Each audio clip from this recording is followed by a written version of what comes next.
Hello friends, I am दीपक। दोस्तों, आज का हमारा टॉपिक है क्लास 10th के सांख्यिकी, जो कि चैप्टर 14 से है दोस्तों। यानी कि इसका हम सब्जेक्टिव पहले ही समाप्त कर चुके हैं। यानी क्लास 10th के किसी भी चैप्टर के आपको सब्जेक्टिव वीडियो चाहिए तो आप हमारे यूट्यूब चैनल 4 के स्टडी के प्लेलिस्ट पे जाकर वहाँ पर उपलब्ध वीडियो को देख सकते हैं दोस्तों। अभी हम दोस्तों यहाँ पर चैप्टर 1 से यानी कि रियल नंबर से लेकर और चैप्टर यह 14 जो अभी बना रहे वहाँ तक हमने ऑब्जेक्टिव सवाल को सोल्व किया दोस्तों। आज इस सवाल को हम सोल्व करने वाले, इसमें जो 5 प्रश्न हैं और हम प्रश्नों को सोल्व करेंगे दोस्तों। तो आइए अब सब्जेक्टिव के बाद हम ऑब्जेक्टिव प्रश्नों को देखेंगे जो किसी बोर्ड एग्जाम के लिए जरूरी होता है दोस्तों। दूसरी बात दोस्तों, हम यहाँ पर सब्जेक्टिव को केवल ऑप्शन टिक नहीं करेंगे दोस्तों, यहाँ पर हम उसको एक्सप्लेनेशन के साथ पढ़ेंगे, पूरी व्याख्या के साथ पढ़ेंगे, एक्सप्लेनेशन के साथ पढ़ेंगे कि इसको हमको क्या करना है दोस्तों, कैसे समझना है, कैसे आंसर ABC आता है दोस्तों, इस चीज़ को समझना है। तो सबसे पहले हम सवाल को सॉल्व करेंगे, उसके बाद आंसर को टिक करेंगे दोस्तों। तो आइए बिना समय गंवाए हम स्टार्ट करें दोस्तों कि सवाल को हम कैसे सॉल्व करें। यहाँ पर कहता है 3, 4, 7, 2, 7, 6, 7, 9 का बहुलक क्या होगा दोस्तों।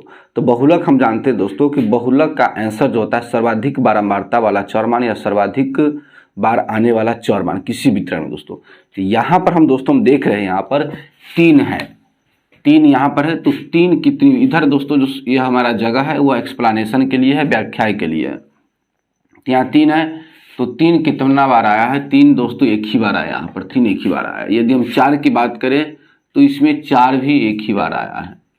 यदि हम 7 की बात करते 1, 2, 3, 7 3 बार आया है। 7 कितना बार आया है? यह 1 बार है, यह भी 1 बार है और यह 3 बार है दोस्तों।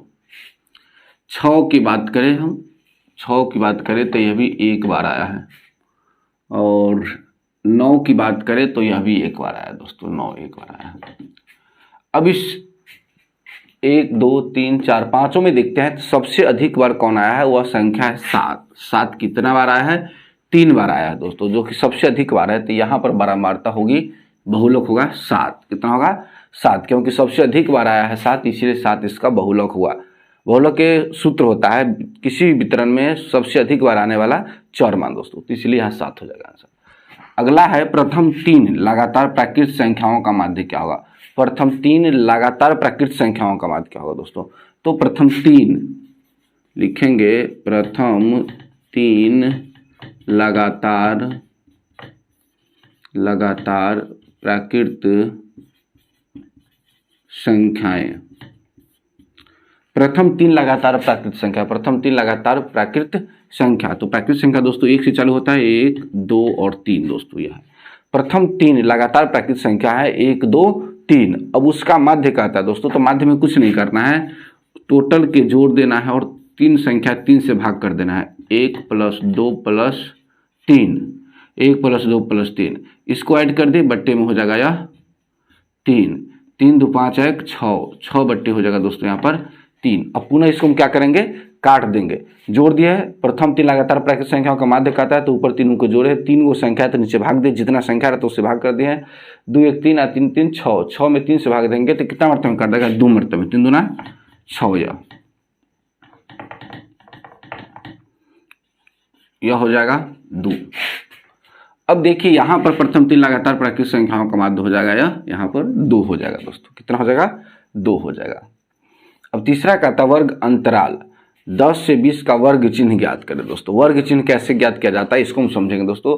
तो किसी भी वर्ग अंतराल का वर्ग चिन्ह उच्च सीमा प्लस निम्न सीमा बटे 2 होता है दोस्तों यहाँ पर।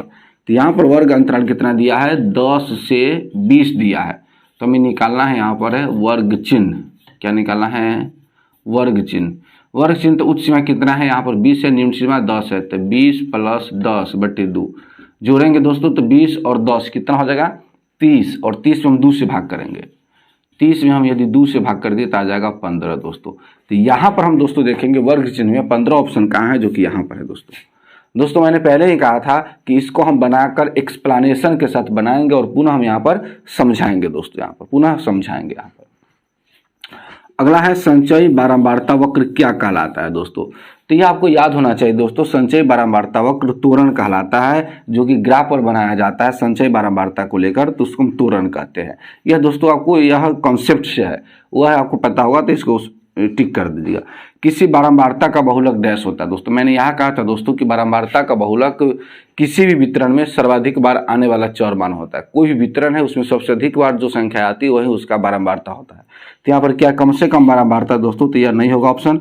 माध्यतम मान यह भी नहीं होगा। अधिकतम बार मान, हाँ अधिकतम बार मान यही होगा दोस्तों। इनमें से कोई नहीं, यह ऑप्शन नहीं होगा दोस्तों।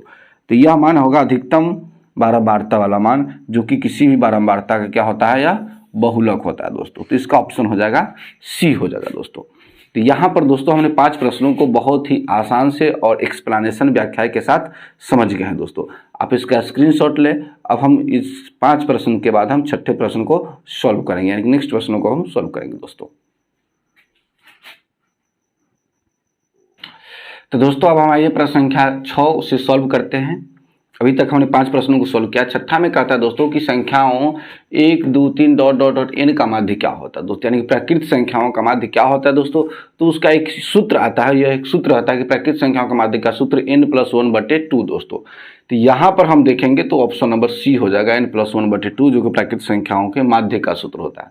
हाँ, प्राकृत संख्याओं के योगफल के पूछेगा तो फिर यह सूत्र होता है, माध्य का सूत्र यह होता है दोस्तों। यहाँ पर अगले कहता है कि आंकड़ा 8 6 12 4 कितना है 13 20 7 2 3 3 और 10 में परिसर क्या होगा दोस्तों। तो दोस्तों यहाँ पर परिसर ज्ञात करने के लिए आपको सबसे पहले इसमें बड़ी संख्या ढूंढना होगा। तो इसमें सबसे पहले दोस्तों बड़ी संख्या 20 है और सबसे छोटी संख्या है 2 दोस्तों। तो परिसर में अंतर निकालना होता है, यानी कि 20 - 2 तो बराबर हो जाएगा दोस्तों 18, जो कि ऑप्शन नंबर देखिए इसमें 18 कौन है, जो कि ऑप्शन नंबर सी होगा। जब कभी भी दोस्तों आपको परिसर निकालना रहेगा तो सबसे वितरण में या चर माने सबसे पहले बड़ी संख्या के, उसके बाद सबसे छोटी संख्या के देखेंगे और उसके बाद बड़ी संख्या से छोटी संख्या घटाएंगे, जो कि हमने यहाँ घटाया 18 है, जो कि ऑप्शन यहाँ पर 18 है दोस्तों यहाँ पर। तो इस तरह से आप परिसर ज्ञात कर सकते हैं, बहुत ही आसान तरीके से दोस्तों आप परिसर यहाँ पर ज्ञात कर सकते हैं। अगला हमारा है कि यदि x 3 4 5 का माध्य 4 हो तो x का मान कैलकुलेट करता है दोस्तों। इन सभी का माध्य कहता है दोस्तों, इन सभी का माध्य यहाँ कहता है 4 है, तो x का मान कैलकुलेट करने के 4 संख्या है, 1 2 3 4 संख्या है। तो दोस्तों माध्य का सूत्र लेते हैं। यहाँ पर हम माध्य बराबर हम लिखते हैं, माध्य बराबर होता है x + 3 + 4 + 5। यहाँ पर लिखेंगे तो लिखेंगे x + 3 + 4 + 5 और टोटल संख्या कितना यहाँ पर है 4 है दोस्तों। तो इधर हम लिख देते हैं 4 बराबर, इसको जोड़ेंगे तो हो जाएगा x + 4 3 7 5 12 12/4। इधर यहाँ दिया माध्य के आंसर कितना दिया दोस्तों, यहाँ पर माध्य दिया है यहाँ पर 4, तो हम लिखेंगे 4 4 चौका 16, तो x + 12 यानी कि x का वैल्यू हो जाएगा 16 - 12, तो यहाँ पर निकल जाएगा 4 निकल जाएगा। x का वैल्यू कितना हो जाएगा दोस्तों 4, तो यहाँ पर माध्य का मान हो जाएगा जो कि 4 हो जाएगा। x का वैल्यू यहाँ पर क्या निकला है 4 दोस्तों, वही 4 का वैल्यू हम यहाँ पर लिख दिए हैं, जो कि यहाँ पर 4 हो गया है दोस्तों यहाँ पर। अब 9 नंबर सवाल कहता है कि चरों को आरोही या अवरोही क्रम में रखने पर बीच वाले चर का मान डैश कहलाएगा। तो दोस्तों चर को हम आरोही क्रम या अवरोही क्रम में सजाते हैं तो उसके बीच वाले मान को हम कहते हैं माध्यिका या माध्यक, जो कि यह परिभाषा इसका माध्यिका या माध्यक क्या है परिभाषा दिया है, और यहाँ पर ऑप्शन हो जाएगा माध्यिका।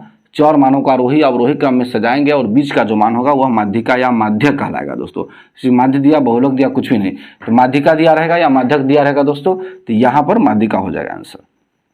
अगला है निम्नलिखित में से कौन केंद्रीय प्रवृत्ति की माप नहीं है। तो दोस्तों केंद्रीय प्रवृत्ति की माप 3 होती है, माध्य माध्यिका और बहुलक। यह केंद्रीय प्रवृत्ति की माप है जो कि 10th क्लास तक पढ़ना है। एक है जो मानक विचलन है, यह केंद्रीय प्रवृत्ति की माप नहीं है दोस्तों यहाँ पर। तो पूछ रहा है केंद्रीय प्रवृत्ति की माप नहीं है तो मानक विचलन होगा। बल्कि माध्य बहुलक और माध्य, ये माध्यक बहुलक और माध्य ये केंद्रीय प्रवृत्ति की माप है दोस्तों। यदि पूछता तो तीनों में से तीनों होता है आंसर, लेकिन यहाँ कह रहा है केंद्रीय प्रवृत्ति की माप नहीं है तो होगा दोस्तों क्या मानक विचलन, जो कि इसका करेक्ट ऑप्शन है, केंद्रीय प्रवृत्ति की माप नहीं है। तो दोस्तों उम्मीद करते हैं कि आज के इस वीडियो में आपने 10 प्रश्नों को समझा है जो कि सांख्यिकी से रिलेटेड। दोस्तों उम्मीद करते हैं कि यह बोर्ड एग्जाम के लिए आपके लिए काफ़ी महत्वपूर्ण होगा। दोस्तों अभी भी किसी प्रकार कोई डाउट है तो आप हमें कमेंट के माध्यम से बता सकते हैं। सबसे पहले दोस्तों इस जो हम बनाया है इसका आप स्क्रीनशॉट ले लें ताकि लिखने में आसानी होगी दोस्तों।